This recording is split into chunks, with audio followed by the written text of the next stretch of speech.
listen. Never in my life associated the word boring with baseball. We know what's up.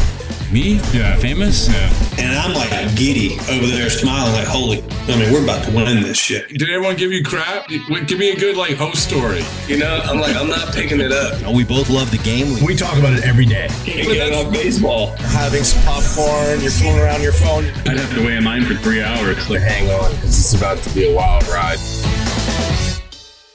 There's no human being on the planet I'd rather be talking to right now than Connor Wong. Why is that?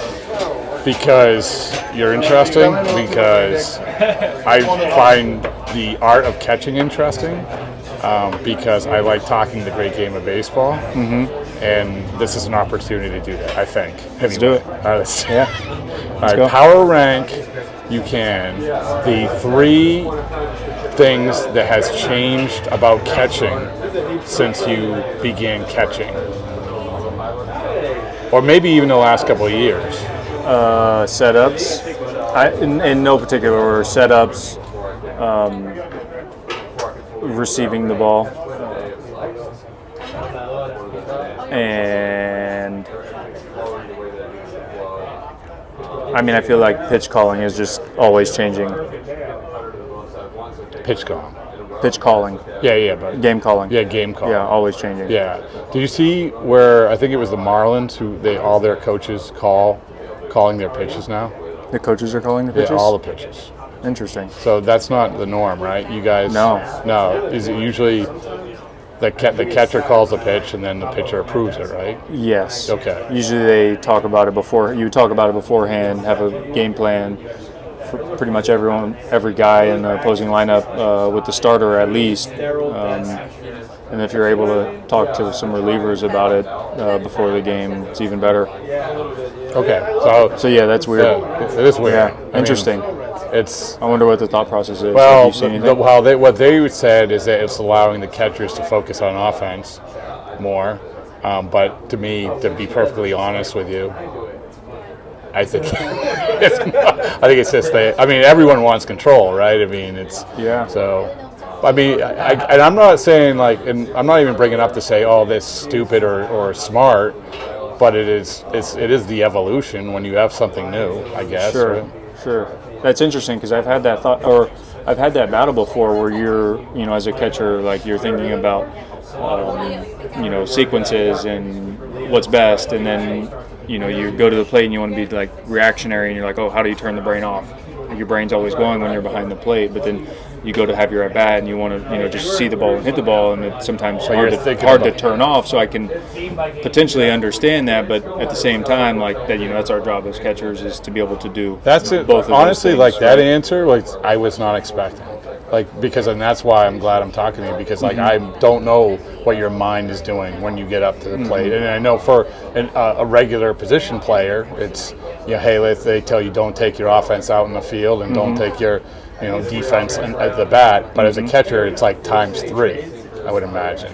Yeah, and sometimes for me, it's just being able to turn my brain off and just see the ball. Sometimes I'm just up there thinking way too much, but it's kind of what you do behind the plate when you're calling a game, is you think about a lot of things. And, sometimes there is a lot to think about, so it can be hard to turn off at times.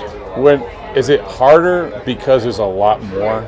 There's a lot of information for sure. Yeah, well, that's what I mean. It's not only we talk about setups, we talk about framing, we talk about pitch calling, we talk about scouting reports. There's a lot of shit that you have to deal with. And it's happening fast now too, right? Right. With the pitch clock, we have 15 seconds with no one on. We got to be able to. You kind of have to know where you're going before, and then misfires can change things, and you just kind of have to go with it. When the pitch clock started, was that for you? We all focus on the pitchers, but for you, was that holy crap, this is a lot in a short amount of time? At times it could be, especially with guys you hadn't had a lot, and trying to learn them too and what they can and can't do. It could be. But I think for the guys you work really well with, it wasn't a problem. No, we don't even think about it now, honestly. Think about it. I don't really feel like when you guys, I know in spring training everyone was freaking. I remember Chris Martin, I don't know if you caught this game, the first spring training game, he walked 2 guys, and we're like, oh my goodness, you walked 2 guys. And he's like, stupid pitch clock. You remember that? Well, yeah, I didn't know this about Chris until we had him in 23, you walked, 5 people, 6 people yeah. all year. Oh, yeah. So I guess it was a really rare occurrence for him to walk people, and then I guess he walks too. So it makes a lot of sense that he had to go through that adjustment too. But again, we all got used to it. I want to go back to number 1 in the power ranking, which I think was setup. Setups have changed a lot. And we talked a little bit about this. My instincts were keen, otherwise known as I looked at somebody's tweet. But you would switch your setup this year. Can you take me through that a little bit? Just what we worked on all off season was the left knee down setup. And you were right because you were right knee down last. I was right knee down. I'd done both in 22 and 23 at times. I did a little bit of left knee down last year, but mostly right knee down. I just felt better throwing out of it. I'm still learning how to throw from my left knee down, so it's been a process for me, for sure. What's the payoff? The framing? Yes, it's supposed to be the framing. Okay, but analytics suggested right now we're not playing right now, but it was better when I was playing, and it was good. So just I think some of it was getting the left leg out of the way because it's closer to my arm or my glove hand. Some of the angles I'm trying to create are a little bit easier with the left knee down, things like that. When you first did the knee down thing, do you remember that first time you did it? When that was introduced? So I did a modified version when I was in the minor leagues with the Dodgers. Will Smith still does it, where he's kind of in that traditional setup, and that was way ahead of the curve, right? He uses his left knee as kind of like his pre-pitch timing as the ball's coming in, and they had me try it, and it was kind of because I had this big glove drop, and then it took me a long time to get back up to the baseball. Guys are throwing a lot harder, so that was kind of like a modified version. But then when I got traded over here in 2020, I think that's when everything really started rolling in that direction. And I had a lot of time to do it in the alt side. And then kind of... Did it feel weird? It was weird a little bit, especially with runners on, for sure. You're just not sure kind of what to do because you don't practice it. But obviously the more you practice something, the better it's going to feel. Well, so when the old man yelling at clouds when it came to this stuff, it was, oh, look at you, the catchers aren't blocking the balls like they used to, or it's going to be harder to unfold yourself to throw down to second. But it seems like almost everybody does. I don't even know who doesn't do it anymore, to be honest with you. You must look at catchers. Jansen's one of the last guys, Jano. He was here last year, but I've seen some of the games, and he was doing it more. Even with guys on base last year, he wouldn't do it at all with anyone on base. This year, he's done it with guys on base, at least from what I've seen.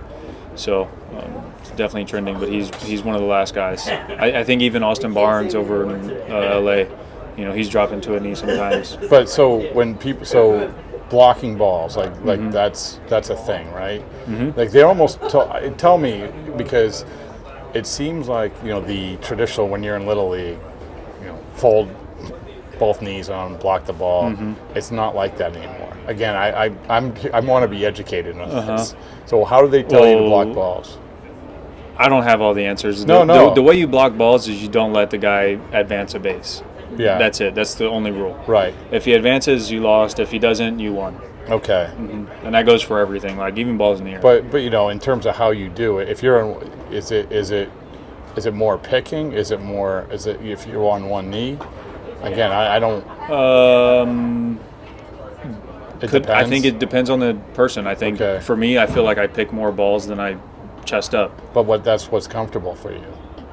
That's what's worked best for me. Yeah. Yeah. Which is fine. Right? and I feel like I control the ball better with my glove than I do with my chest. So yeah. It's easier for me to pick the ball than it is to get my chest on it and keep it somewhere close to where I can make a play. But I think that's why we come back to being comfortable in that whether at first it was whatever knee it was on, now it's the knee that you feel the most comfortable. It's all this goes back to there's a lot going on. I think and then the comfort's going to come from your work. I've worked mostly from my left knee down. I've mixed in some right knee down, and it doesn't really feel that good anymore. Oh, really? Yeah.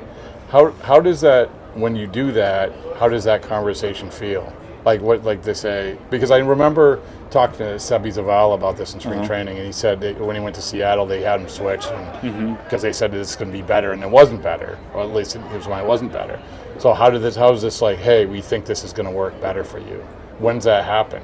Beginning of spring training? Off-season? No. We they came down in the off season. Old PowerPoint, everything showed me a lot of things. Oh wow, a lot of things. It was really good information.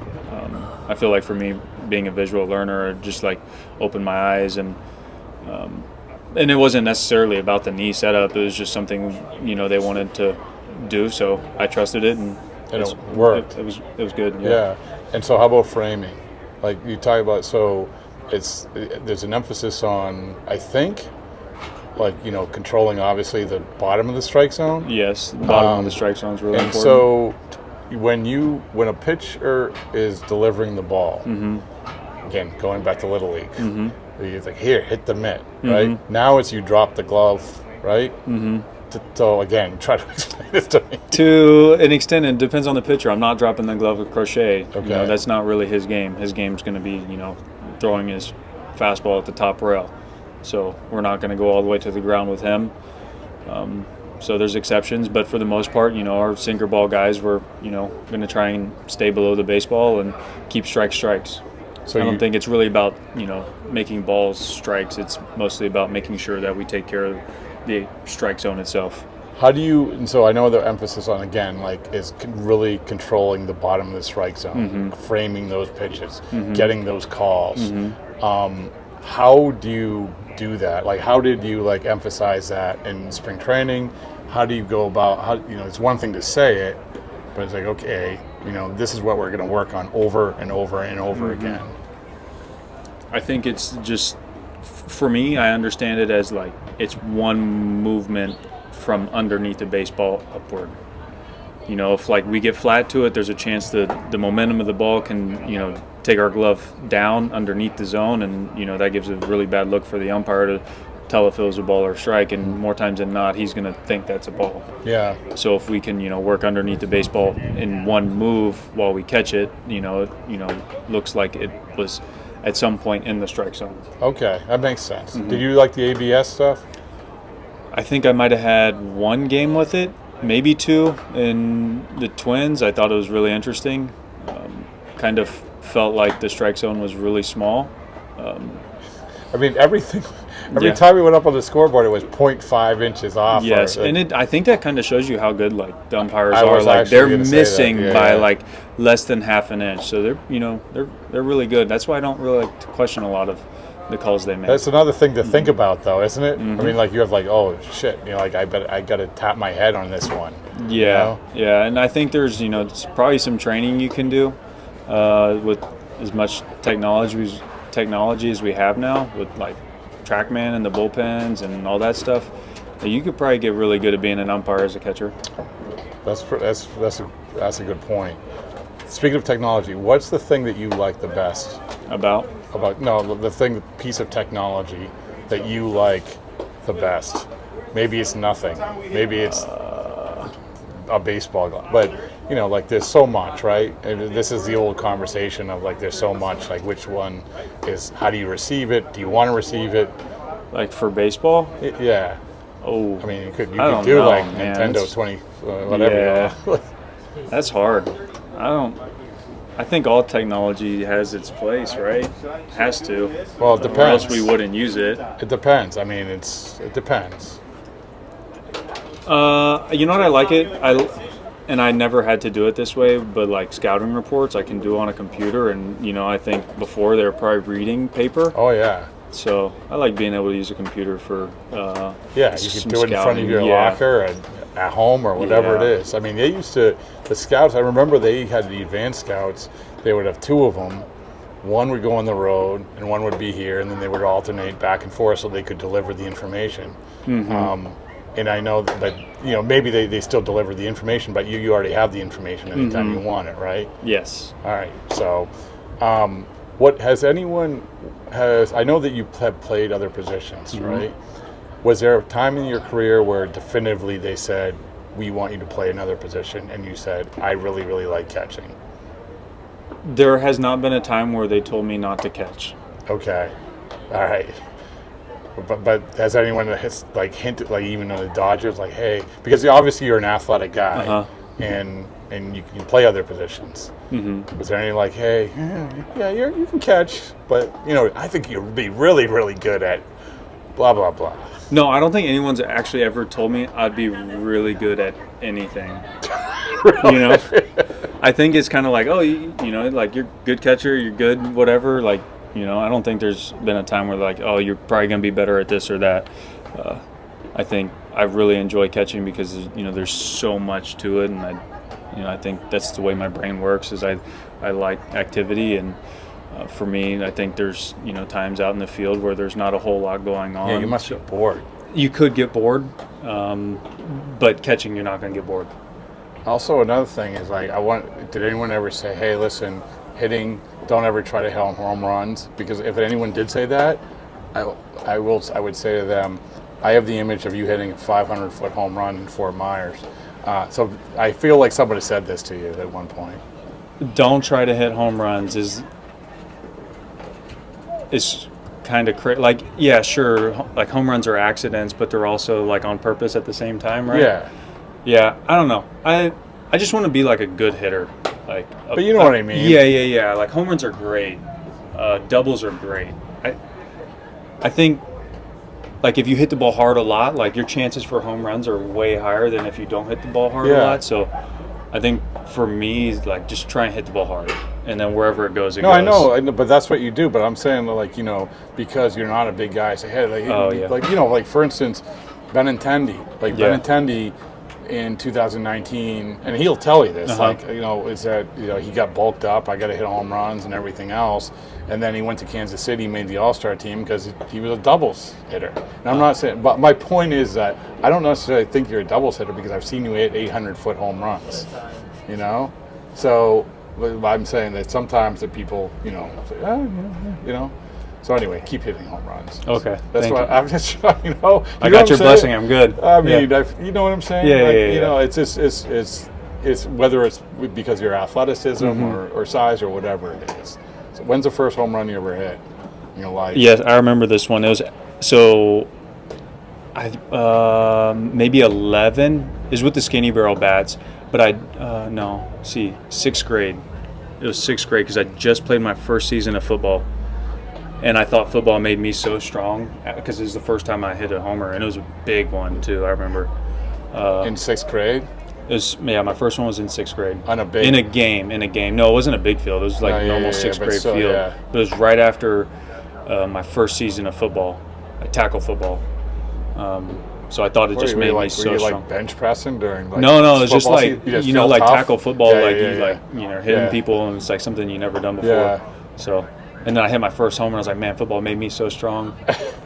Sorry, sixth grade was your first home run. Mm-hmm. You know what Raphael told me? He said he hit, but when he was signed professionally, he hit one home run in his life. Wow. Yeah. Well, he signed really 16? Yeah, but still, like one home run. 16, yeah. I mean, how many? I mean, I would imagine that home runs didn't stop after sixth grade there. I mean, they were few and far between. Like, it took a lot for me to hit a homer. Yeah. I didn't hit a lot of home runs until my senior year of high school. I hit 11. That's not even a lot. But, in high school, we played, 35 games, I think. So 11 and 35 games. I hit some homers. And then in college, a few. Yeah. Not a ton. Would you ever use a torpedo bat? I look at my bat a lot, and I'm like, dang, maybe a torpedo would be good for me because I kind of have those ball marks that are a little bit lower, and, not towards the end. But I hit some balls off the end of the bat sometimes, and those fall in. You don't want to give it a whirl? No, I like Bregman's take on it. Like it's the user, not the whatever he said. It's the guy. It's the guy. Yeah, it's the guy. You know? Just hit it on the sweet spot. Like, when was the first time what you caught that you recognized? I don't even know if you look up and say, "Oh, that bat looks different." I actually thought that of Rafi's bats for a while. His Carlos Beltran models. I thought they were like like ever so slightly smaller at the end of the bat than the barrel, but it's just a really big bat. Yeah. I noticed a torpedo right before I got hurt, like an actual one. In the season, regular Yes. season, somebody was using it in Texas. I mean, it's not like it's legal. I don't know who. It is legal, right? No, yeah, it's legal. Yeah, I'm it's not saying like- if you could say who it was. I mean, No, I don't remember who it was. I remember seeing the bat though, and I'm like, oh, that's interesting. I want to say. Why do I want to say it was Adolis? I don't know. I don't know who it is. Yeah. I saw it and I was like, man, that's interesting. Yeah. Yeah. I mean, you got to obviously practice with it. Yeah. Just has to be completely different feel. And this is the last thing is like, so you feel, I mean, you're getting better. Congratulations. You've been in Boston for a while now. It's like you've made your own mark. It's a good thing. Like, do you feel like when you first came over, it was like, oh, the guy in Mookie trade, but now you've made your own thing. Do you feel like, I don't know, secure? But do you feel like another? No, I don't feel secure. No, you don't? No. I mean, no, I But you know what I'm saying? I really enjoy being here. I think I don't know any other place I'd rather be. Like, this is, one of the most electric ballparks in the league. Like, it's incredible. It's very unique. The fans here are great. The staff, like, it's like home for me now. I'm disappointed we haven't been able to make the playoffs, so like I don't feel great about that. I think winning's first and foremost, so that for me is a problem and something we're trying to change But this year. I think I'm again here to build you up. I'm saying like you've come a long way. Like this is appreciate that. when you're like when you get here is you're lumped in with two other guys, right? I mean that's just how it is. And then you've established yourself as not only the guy who hits 800-foot home runs in spring training, but a guy who does a lot of things well. Appreciate that. But anyway, including this podcast. Thank you. Thank you. Appreciate it. Yeah.